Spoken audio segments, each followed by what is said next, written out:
Hey guys, Freddy here. Welcome back to another Retro Adventures. This one's going to be a little bit different to the normal ones, although the same format and all that. Because recently I've been covering a lot of stuff from the very dawn of the role-playing industry. I covered the first Star Trek role-playing game, the one before the FASA one, which came out in 1977. I covered Palace of the Vampire Queen, which was the first standalone published adventure from 1976 for any role-playing game ever. And then I covered the very first published adventure ever, which came part of the Blackmore book from 1975. And I've really enjoyed looking into this very early part of role-playing. And I decided I would continue it, but not have to rely on people voting for it in the polls. So, this is the first one I'm going to cover, The Sinister Secret of Saltmarsh from 1980. Now, compared to the others, this is quite late. But this contains a first which is unique to me, because this was the very first adventure I ever played. I had no idea what it was called, and when I stumbled on this when I was looking through other stuff, it just rang very familiar. So I looked through it, and indeed, I remember encounters from this adventure when I played it, which would have been round about 1982? Round about then. This came out in 1981, although the copyright on the cover says 1980. Now, one of the things that's special about this to other people is this was the first adventure published by TSR UK. It was the first written and published adventure by part of TSR, but not in the UK. So it was an expansion out across the world to get different tones and things. And that's one of the things which comes across in this adventure. It's a lot more down to earth than a lot of the American ones. It's not as gritty and horrible as Warhammer is, which is a real thing in itself.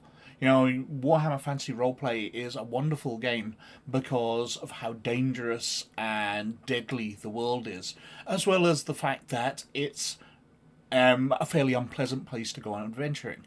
I've always said that Dungeons & Dragons, you get your noble paladins going questing and fighting dragons in their lair, whereas in Warhammer Fantasy Roleplay, you get rat catchers going down the sewers to fight goblins.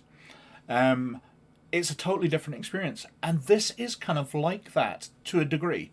It's still Dungeons & Dragons, but it's low magic.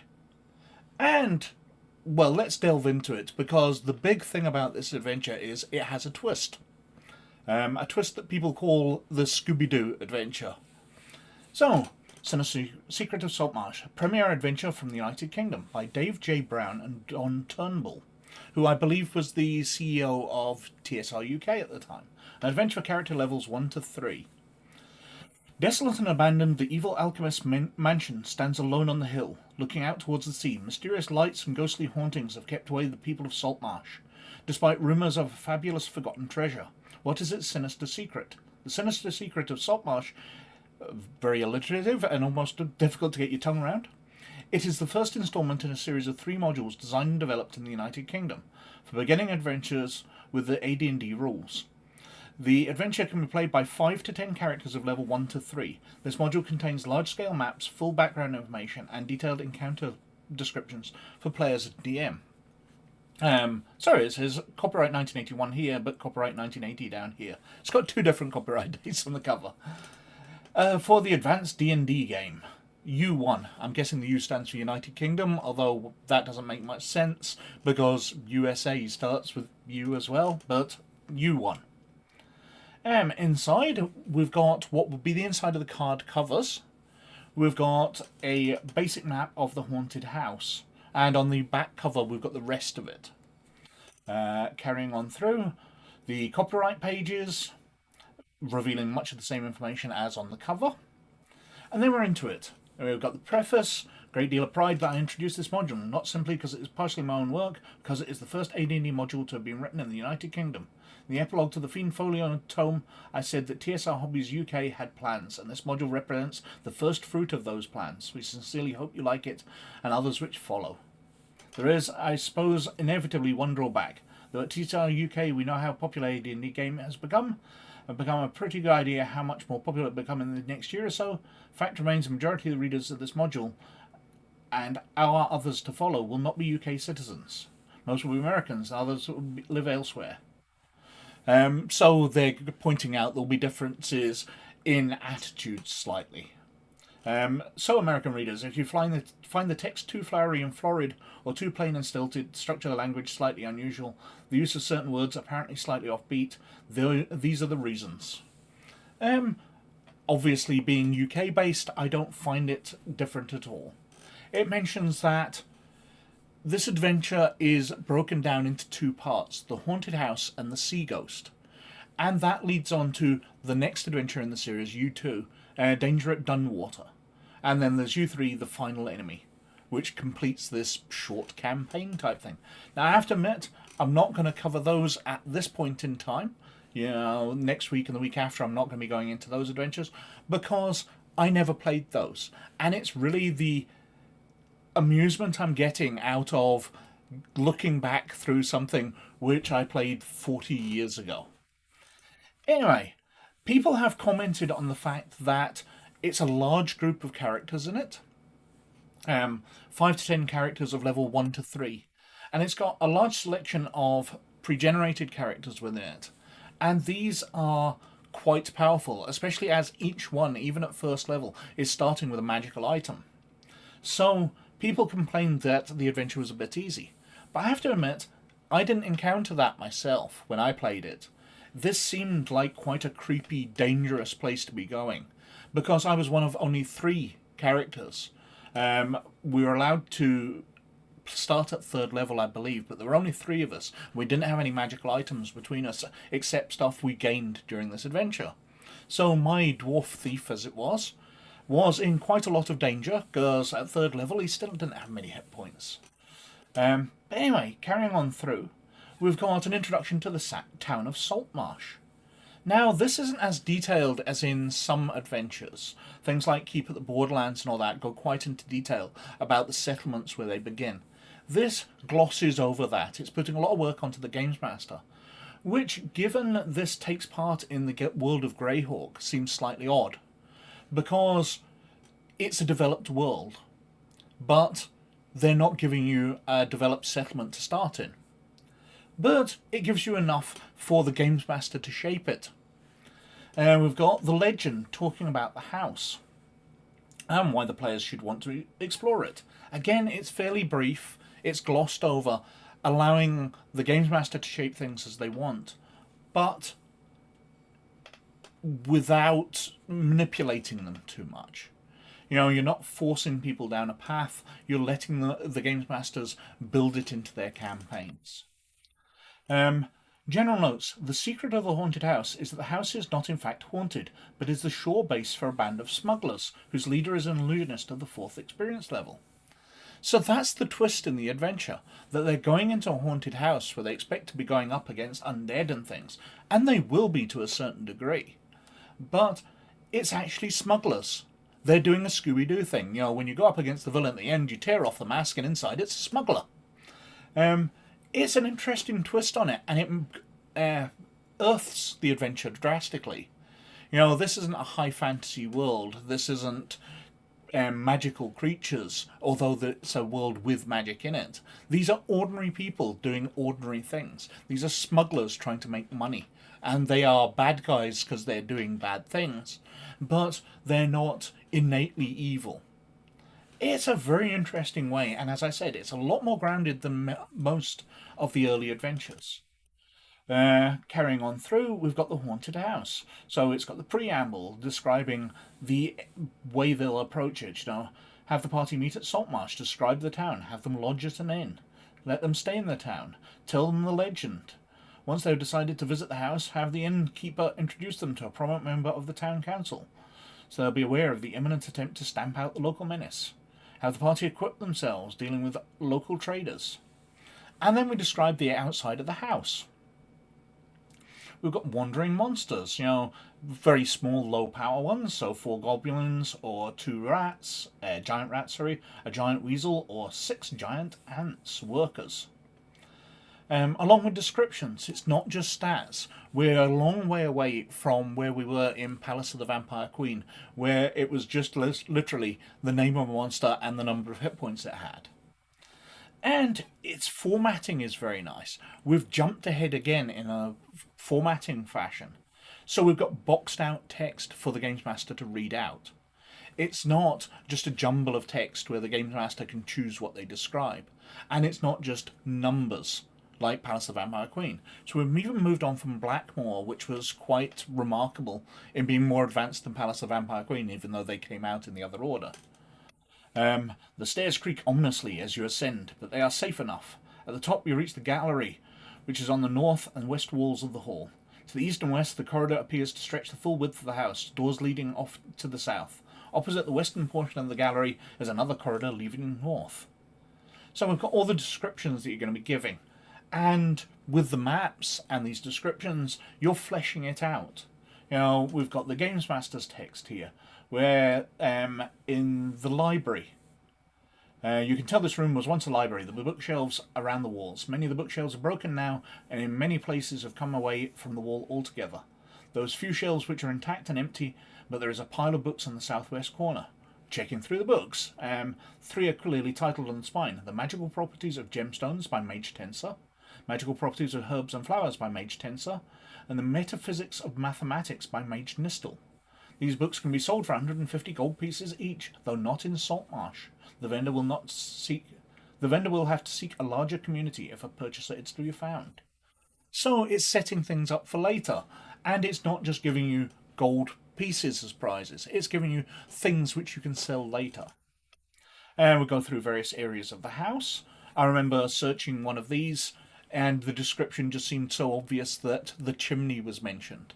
So I remember spending quite a while in a room searching a chimney, including eventually partially scrambling into it and reaching up inside, and I found a hidden container in there. I believe that's where I got my +1 dagger for my character. But anyway, and we've got the key to the upper part of the house. Descriptions of the bedrooms upstairs, carrying on through, revealing. In the far corner lies a man. He is obviously alive, though bound and gagged. He is clad only in undergarments and appears to have no weapons or equipment. The prisoner is called Ned Shakeshaft, and he is a 3rd level assassin, though he'll announce himself as a 2nd level thief if questioned. Really weird in these early adventures where people label what level they are. Oh, I'm a 2nd level thief. Although he's lying. It mentions how the DM must play Ned carefully.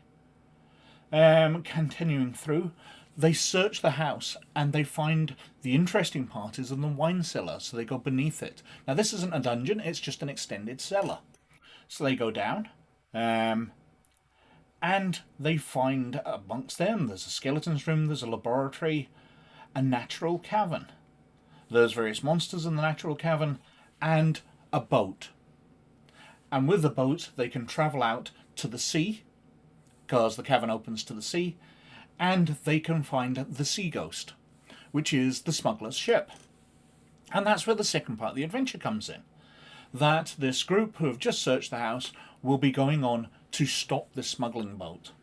They will be boarding it. So we've got notes about running it. Because it's very different from searching a house. You are attempting to capture a ship. Signalling system they've got. Boarding the Sea Ghost, features of the smuggler's ship. Going into lots of details, surrender by the smugglers, random encounters aboard the Sea Ghost. And then we break it down room by room. So we've gone through much of the action part of it. Because you're not really going to be searching it room by room as you would a normal dungeon. You're going to be going aboard an action, and people are going to be coming up on deck and fighting, and you're going to be intimidating them into surrendering their ship. But then you can search it if you have snuck aboard. If you sneak aboard and attempt to take down the smugglers one by one. So we go through the key to it. We've got the main deck, the poop deck, the forecastle, ship stores, gallery stores, ship's galley. Going through all the areas. The captain's cabin, the cargo hold, bosun's cabin, secret prison cell. A small, dark, oppressively cramped area only 4 foot wide at the most, squeezed in between the ship's stern and adjacent cabin. Appears to be used as a cell. There is a slim, human-like figure cowering in the far corner. The prisoner appears to be chained to the hull. The figure is that of an aquatic elf. Aquatic elves, that's something I've kind of forgotten about, which were a major part of early D&D. There's a secret cache of different weapons. There's nothing particularly magical, but it does have on here that the shields have a design of a lizard on them with a forked tongue, because that's leading on towards the next adventure where the smugglers were supplying equipment to a settlement of lizard men. Crow's nest, treasure from the sea ghost, an appendix going through the plot, detailing it, descriptions of humans and monsters. What have we got? Sea ghost, excisemen and fishing boat, officers, smugglers, and companions. And then we've got the 20 characters. So Elaine, a human fighter, 6 hit points, armor class 3, with her stats 16, 11, 12, 15, 14, 10. And you roll a d20 to see what she gets. So a potion of extra healing, or a hand axe, or a spear, or a broadsword, a footman's pick, another +1 broadsword, 10 arrows +1, elfin chainmail, and a scroll with knock, a scroll of read magic and unseen servant. Carrying on through, what else we got? Potion of invulnerability, ring of feather falling, and leather armor +1. A nice emotive image of the outside of the haunted house, a group of adventurers.